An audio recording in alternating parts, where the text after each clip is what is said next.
Minecraft का एक ऐसा नंबर जिससे आपका वर्ल्ड जनरेट होता है और इनमें से 99% वर्ल्ड काफी ज्यादा नॉर्मल होते हैं और बाकी की जो 1% वर्ल्ड है उनकी हिस्ट्री काफी ज्यादा डार्क है। सो एक थ्रिलर वीडियो के लिए रेडी हो जाओ क्योंकि आज इन सभी सीड्स के ऊपर से पर्दा उठने वाला है। So let's begin.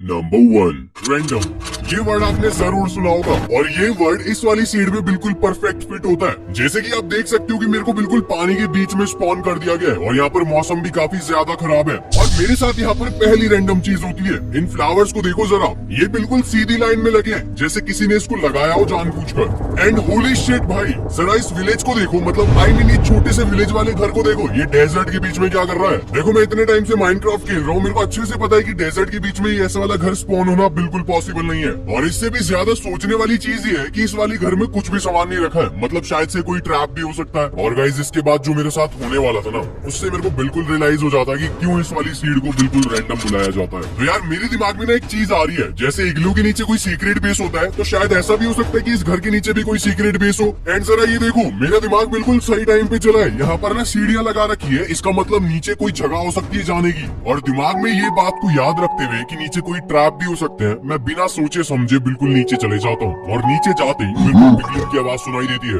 अरे व्हाट द है भाई, एक सेकंड, अभी अभी मेरे को जस्ट पिगलिन की आवाज सुनाई दी है। मैं झूठ नहीं बोल रहा हूँ, सच में सुनाई दी है यार। चलो ये मान लेता हूँ कि वो मेरा वहम था, लेकिन जरा ये देखो यहाँ पर किसी ने क्या ही अजीब सी चीज बना रखी है। तो यहाँ से मैं लगी हुई बुक को उठाता हूँ और इसमें लिखा है on that day I killed that villager and occupied this house. इसका मतलब यहाँ पर कोई विलेजर रहा करता था जिसको किसी खतरनाक से आदमी ने मार डाला। और इसके बाद से यहाँ पर चीजें बिगड़ती जा रही थी क्योंकि मेरे को यहाँ पर कुछ ऐसी पेंटिंग्स लगी मिली जिनका कोई मतलब नहीं था और अंदर एक ऐसा रूम भी मिला जहाँ पर कटर के ऊपर किसी ने स्टीव का हेड लगा रखा था।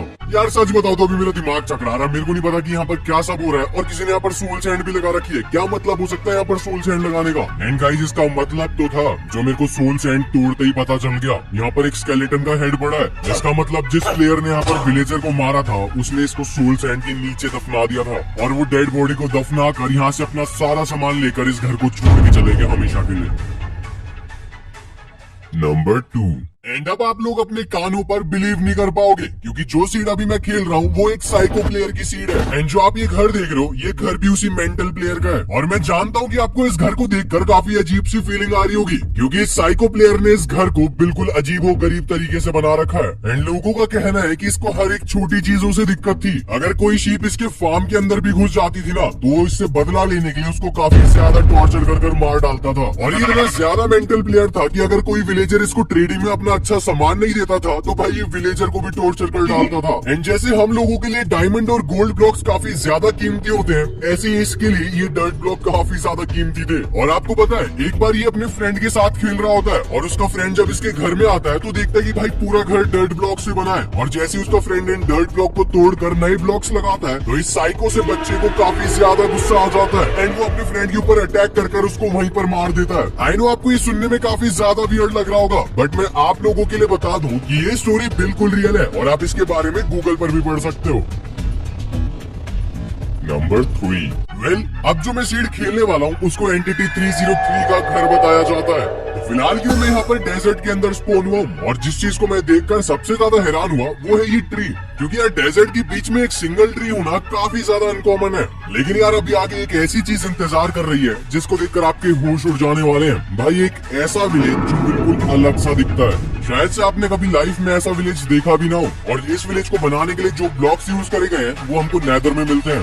सो बेसिकली ये कहानी सताक्षु की है जो एक टाइम पर इस वाले वर्ल्ड में स्पॉन हुआ था। स्टार्टिंग के टाइम में इस वर्ल्ड में सताक्षु के लिए सारी चीजें बिल्कुल नॉर्मल चल रही होती हैं, लेकिन जैसे ही उसको ये विलेज दिखता है भाई वो बहुत बुरी तरह शॉक्ड हो जाता है। एंड सताक्षु के हिसाब से इस विलेज में पहले विलेजर्स भी रहा करते थे, लेकिन धीरे धीरे कर यहाँ से सारे विलेजर्स मर गए। और इन सब के मरने के पीछे जिसका हाथ था आज के टाइम में हम उसको एंटिटी 303 बुलाते हैं। एंड जरा रुको, मैं यहाँ पर आपको सताक्षु का घर भी दिखा देता हूँ जो इस विलेज के कहीं पर आसपास ही बना हुआ है। एंड यस, इस टाइम पे मैं सताक्षु के घर के बाहर आ चुका हूँ, लेकिन अगर आप इसके घर के अंदर जाओगे तो आपको बिल्कुल सब कुछ ठीक ठाक ही लगेगा जैसे कोई नॉर्मल प्लेयर का घर हो। लेकिन सताक्षु ये इस घर को छोड़कर काफी टाइम पहले ही भाग चुका है क्योंकि सताक्षु कुछ ऐसा दावा करता है जो सामने वाला विलेज है ना उसने काफी बार इस विलेज में एंटिटी 303 को देखा हुआ है। और इसी चीज को पता करने के लिए मैं इस विलेज के पास में एक डेरा बसा लेता हूँ जहाँ से मैं इस विलेज के ऊपर नजर रख पाऊँ। मेरे को ज्यादा एविडेंसेस नहीं मिले, लेकिन मैंने ये चीज नोटिस करी कि इस विलेज में भाई बिजलियां बहुत ज्यादा गिरती है और ऊपर से मेरे को कभी कभार ऐसी भी फीलिंग आई है कि इस विलेज में कोई ना कोई इधर उधर घूम रहा है। एंड जैसे ही मैं पता करने के लिए विलेज के अंदर जाता हूँ तो सब कुछ नॉर्मल हो जाता है। खैर मैं ये नहीं कह सकता कि यहाँ पर एंटिटी 303 रहता है, लेकिन इतना तो कह सकता हूँ कि ये विलेज भाई बहुत ज्यादा अजीब सा है। एंड गाइस, अगर आपको वीडियो पसंद आ रही है तो लाइक करना बिल्कुल मत भूलना, ताकि आप लोग अपना सपोर्ट दिखा सको।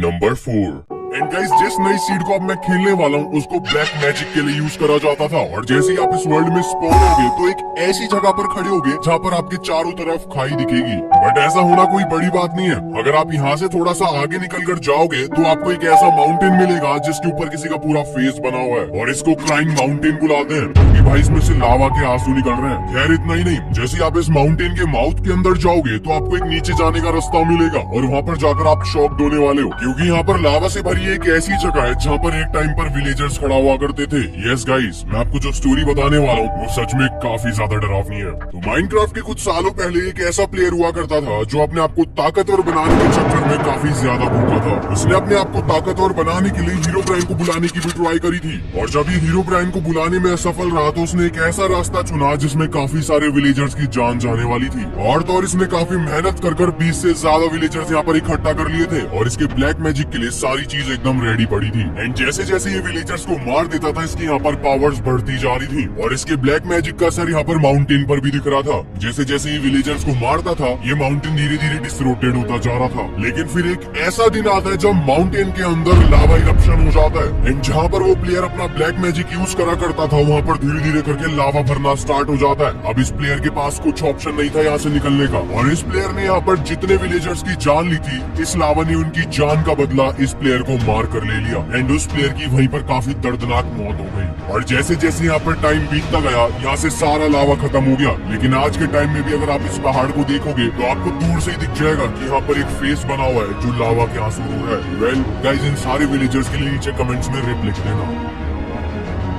नंबर 5। माइनक्राफ्ट में आप सोने जाओ और आपके पास नोट आता है कि भाई आपके आसपास एंटिटीज है, इसलिए आप सो नहीं सकते हो। ये बड़ा नॉर्मल है, लेकिन कैसा होगा जब आप रात को बेड पर सोने जाओ और खिड़की में से आपको कोई घूर रहा हो? भाई हर कोई डर जाएगा। और जैसे ही आप बाहर जाकर चेक करो तो वहाँ पर कोई भी ना मिले। बिल्कुल एग्जैक्ट ऐसे एक जस्टिन नाम के प्लेयर के साथ हुआ था। वो पिछले 1.5 साल से माइनक्राफ्ट खेल रहा था, लेकिन आज तक जस्टिन के साथ ऐसी कोई भी घटना नहीं हुई थी। लेकिन एक दिन वो नॉर्मली जब माइनिंग करने जाता है तो उसको साइन बोर्ड के ऊपर कुछ अजीब से वर्ड्स लिखे दिखते हैं, एंड इंग्लिश में इनका मतलब होता है I am taking your soul. तो जस्टिन इन सब चीजों को इग्नोर कर देता है और माइनिंग पर चले जाता है। लेकिन वो जैसे ही अपने घर पर आता है उसको एक और साइन बोर्ड दिखता है जिसके ऊपर लिखा होता है स्वीडिश में आई एम गॉड। इन सब से जस्टिन काफी ज्यादा कंफ्यूज हो जाता है, लेकिन वापस से ये सब इग्नोर कर रात को सोने के लिए चले जाता है। एंड वो सोने की तो ट्राई करता है लेकिन सो नहीं पाता है, क्योंकि खिड़की में से उसको एक डरावना सा एंटिटी घूरे जा रहा था। एंड जैसे ही जस्टिन खिड़की के पास जाता है वो एंटिटी एकदम से गायब हो जाता है। एंड जस्टिन फिर अपना घर का गेट खोलता है बड़ी हिम्मत कर और उसको आगे एक रेड कलर की रोशनी दिखाई देती है। एंड धीरे धीरे डरते डरते जस्टिन वहाँ उन रोशनी के पास पहुँच जाता है और उसको पता लगता है कि रेड स्टोन से किसी ने 666 लिखा हुआ है। और फिर एकदम से वही एंटिटी जस्टिन के फेस के सामने आ जाता है, एंड एकदम से डर के जस्टिन अपना गेम बंद कर देता है। एंड आप बिलीव नहीं करोगे, जिस वर्ल्ड में जस्टिन खेल रहा था उसकी सीड नंबर भी 666 था। और हाँ गाइस, किस किस को ये सीड्स चाहिए वो मेरे को नीचे कमेंट्स में बता देना।